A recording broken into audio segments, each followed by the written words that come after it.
les femmes pour les femmes. Sissi Aminata, avec les femmes pour les femmes. Femmes et paix, femmes et foyer. Femmes au cœur du développement économique et social. À vous la parole. Sissi Aminata, ce programme est de Search for Common Ground avec l'appui de l'USAID.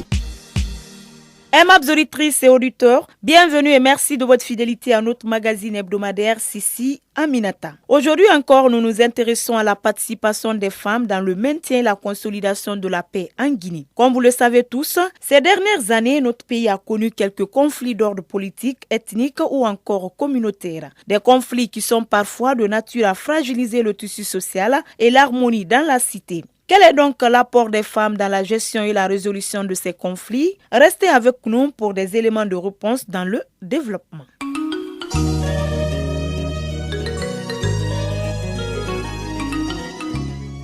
La paix en Guinée, les femmes en font leur affaire. Elles se sont souvent illustrées dans ce domaine à travers leur participation au comité de médiation entre les acteurs politiques lors des crises ou encore en faisant des plaidoyers et des campagnes de sensibilisation à l'endroit des décideurs. Toutes choses qui sont de nature à préserver la quiétude sociale en Guinée. Je vous invite à suivre les propos de certaines personnes que nous avons rencontrées à ce sujet dans ce micro-trottoir réalisé à travers le pays. La Guinée est nara surtout wontan Guinée ana findi biring bera kweki kono la Guinée bore munana parce que la Guinée atanan na sogema atanan na tune buma atanan na yire biri gere na keli atanan toro ha birimbe parce que ha me nana ahadi nana donc atan gata bundi ha umma gere fe na umma mais na mi ko firinge fanga fe konto fili do hara donc la Guinée wontanan toro ha birim donc vraiment wonna mané na ha khali wonti ngana ha khali ra womne encourager na ha khali ra en tout cas en tant que la Guinée na rafanga makifa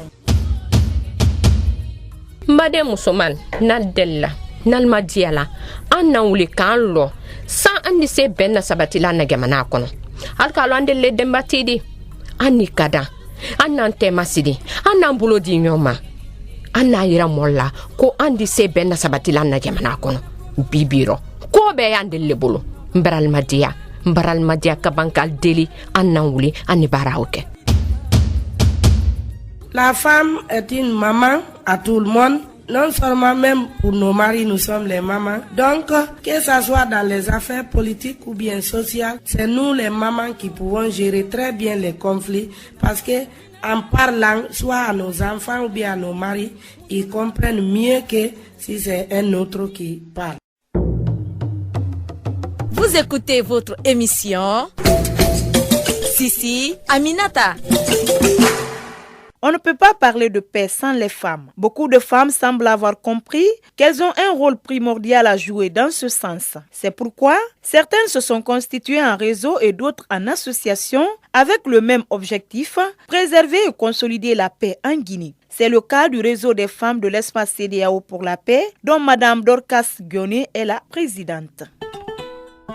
Madame Dorcas, de façon générale, quel est le rôle de votre organisation dans le cadre du maintien de la paix dans la sous-région? Le RESPEFECO donc est une organisation sous-régionale qui regroupe plusieurs organisations féminines qui interviennent dans la prévention des conflits. Donc le maintien de la paix, la reconstruction post-conflit et la promotion des droits humains, notamment les droits des femmes. Le réseau est présent dans les 15 pays de l'Afrique de l'Ouest. Donc ce réseau aujourd'hui est un appui à la CEDEAO pour le maintien de la paix. Elle s'implique dans la gestion des conflits. Et au niveau de la Guinée, le RESPEFECO, depuis 2010, s'implique à la sensibilisation de la population sur la cohésion sociale. Vous savez, en 2010, après le décès du feu président Lansana Conté, le pays a été confronté à une crise avec les violences du 28 septembre aussi, la transition. Alors pendant tout ce processus de la transition, le RESPEFECO a beaucoup œuvré pour sensibiliser la population. Aussi, le réseau s'investit pour la promotion des droits des femmes, de mettre à part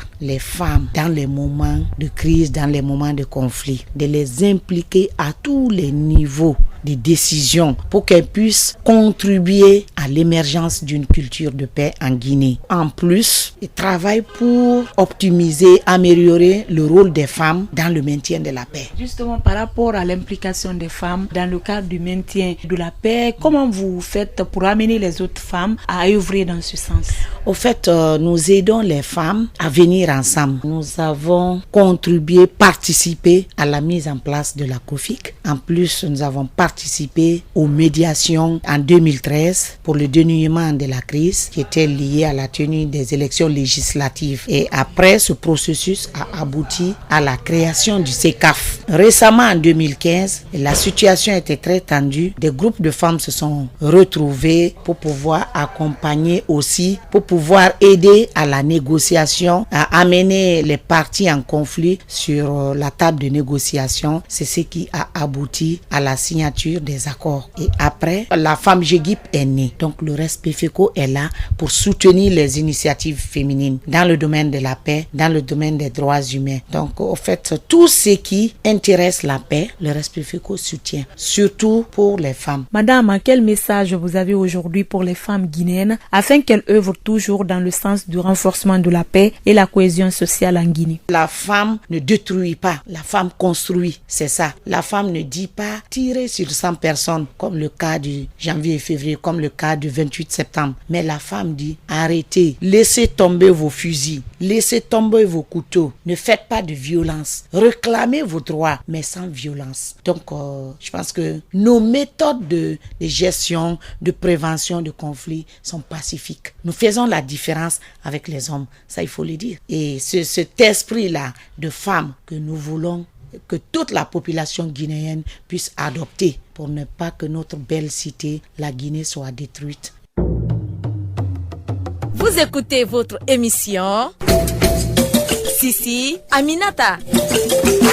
Place à présent à notre rubrique La vedette du jour. Aujourd'hui, nous sommes allés à la rencontre de Madame Makale Traoré. Elle est la présidente de la COFIG, la coalition des filles-femmes de Guinée pour la paix. Je vous laisse la découvrir avec moi dans cette rubrique.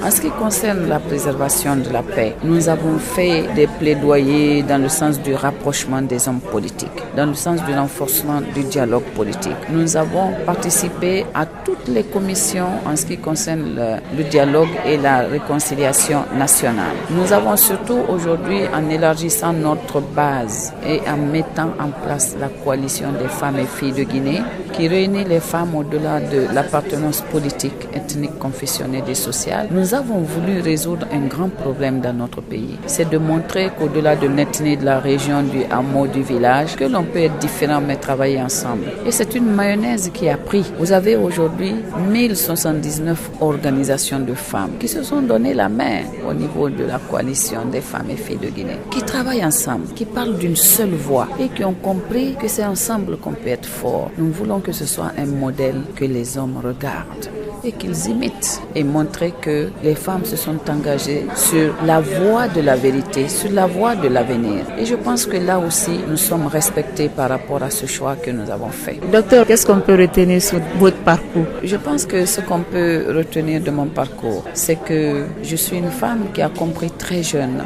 que l'école était importante. Et donc, je n'ai rien fait presque d'autre dans ma jeunesse que d'étudier. Ça me donne le temps aujourd'hui de m'amuser. Mais il y a un temps pour tout. Ensuite, je voudrais qu'on retienne de moi une femme rigoureuse. Je suis rigoureuse envers moi-même. Je travaille beaucoup et je crois au travail. Pour moi, c'est la plus belle vertu. Et quand on travaille dur, on a toujours des résultats. Je voudrais qu'on retienne de moi que je suis une femme qui rassemble, qui sait rassembler. C'est peut-être d'ailleurs la plus grande qualité que je me reconnais. Vous savez, réunir les femmes n'est pas facile. Aujourd'hui, je suis quand même à la tête du réseau des femmes ministres et parlementaires, en même temps à la tête de la coalition des femmes et filles de Guinée. C'est plus de 1000 organisations de femmes. femmes, autant de personnalités, autant de caractères. Mais nous parlons d'une voix. Je sais écouter, je sais respecter et je sais servir. C'est un peu tout ça, mais enfin c'est la postérité qui le dira. Et sur le plan de la formation? J'ai un doctorat en droit et en économie, mais ça c'est une formation que j'ai complétée avec beaucoup d'autres formations en leadership, en finance, en négociation, en droit du travail, en travail des... Je n'arrête pas d'apprendre et j'espère que Dieu me donne vraiment la santé et la possibilité d'apprendre jusqu'au soir de ma vie. Évidemment, j'ai enseigné dans les universités, d'abord en France, à Montpellier. Je crois que j'étais à l'époque la première étrangère qui a été prise à Montpellier pour l'enseignement. Vraiment, j'ai été bien appréciée. Quand je suis venue, je me suis mise à la disposition des universités guinéennes gratuitement pendant 10 ans. Donc j'ai 10 promotions que j'ai formées. Je vois maintenant mes étudiants dans les sphères de l'administration. Je suis chef d'entreprise, donc je crée des emplois. Ça aussi c'est important. Pour défendre ses idées, il faut être indépendant économiquement. Et je pense que ce n'était pas redondant de dire que le premier mari de la femme, c'est son travail. Moi, je dirais plutôt que la dignité de la femme, c'est d'être indépendante économiquement. Si vous n'êtes pas indépendant économiquement, vous êtes soumis à toutes sortes de pressions et vous avez l'illusion d'être libre, mais vous n'êtes pas libre. J'aimerais continuer à être libre et je prie le bon Dieu pour ça, c'est-à-dire continuer à être indépendante économiquement. Au vu de tout ce que vous avez eu à réaliser, quelle expérience aujourd'hui vous pouvez partager avec vos sœurs qui vous suivent à travers cette émission? En termes d'expérience, moi je crois beaucoup à l'entrepreneuriat. Je crois beaucoup à la formation parce que le savoir est important. Ça vous permet de relativiser tout et d'avoir un socle de courage, une carapace qui vous permet de traverser les difficultés. Parce que les difficultés sont temporaires quand on se bat, parce que les difficultés sont innées à la vie de l'homme et parce que les difficultés ne doivent pas nous arrêter. Mais pour ça, il faut être outillé, il faut être formé pour avoir une carapace, pour avoir du courage et pour espérer. L'espoir est important. Est-ce que dans votre parcours, vous avez eu à rencontrer des difficultés qui à un moment peut-être vous ont découragé? Ah, bien sûr. C'est pour ça que je vous disais que les difficultés sont inhérentes à la vie de l'homme. Bien sûr, j'en ai rencontré. Moi, quand je suis partie en France, comme mes enfants aujourd'hui, j'ai pas eu la même chance. J'ai travaillé et étudié en même temps. Aujourd'hui, les enfants, on leur envoie tout pour travailler. C'est peut-être pour ça d'ailleurs qu'ils sont moins solides. Travailler et étudier, c'est une grosse difficulté. C'est aussi un enseignement. C'est vous montrer que rien n'est facile dans la vie et qu'il faut aller chercher les choses. Donc, j'ai vécu longtemps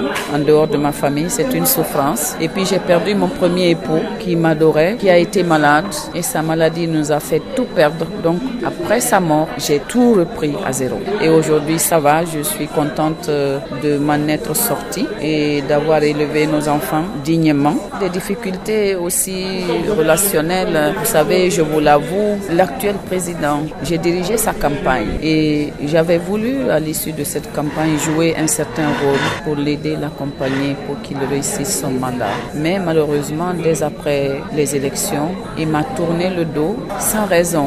Évidemment, je pense qu'il est passé à côté de quelque chose qui aurait pu lui être utile. Ça m'a surpris, mais je l'ai mis sur le compte des choses de la vie et j'ai continué mon chemin. C'est pour ça que j'insiste sur ça. Les difficultés de la vie, elles sont toujours là, mais le socle qui vous permet de les passer, de les traverser, sans que cela ne vous détruise, c'est la façon dont vous serez préparé à la vie. Une bonne formation, un bon parcours, rien ne vous ébranle.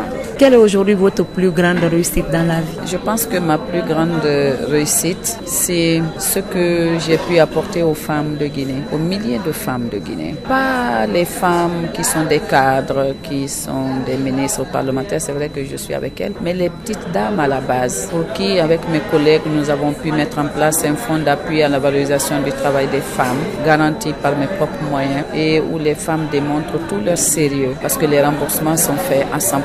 Et aujourd'hui, nous sommes à plus de 3500 femmes autonomisées, et j'espère vraiment, c'est mon rêve, d'arriver un jour à créer une banque pour les femmes, parce que si les femmes sont heureuses, leurs enfants seront mieux éduqués. Mesdames et messieurs, ainsi s'achève votre émission Sissi Aminata. Un numéro qui était axé sur la participation des femmes dans la consolidation de la paix en Guinée. Si vous avez été des nôtres, répondez à l'une de ces deux questions. Qu'avez-vous appris à travers cette émission? Comment contribuez-vous à la préservation de la paix dans votre localité? Envoyez-nous vite un SMS au numéro que vous entendrez à la fin de cette émission. Mes chères dames, quand on veut, on peut. Allez les femmes! Vous voulez réagir à cette émission? Envoyez-nous un SMS au 622 31 39 81. Vous pouvez également nous envoyer un mail sur guinea@sfcg.org ou nous suivre sur notre adresse Facebook Search for Common Ground Guinée. Sissi Aminata, avec les femmes pour les femmes. Sissi Aminata, avec les femmes pour les femmes. Femmes et paix, femmes et foyer. Femmes au cœur du développement économique et social. À vous la parole. Ce programme est de Search for Common Ground avec un appui financier de l'UNICEF.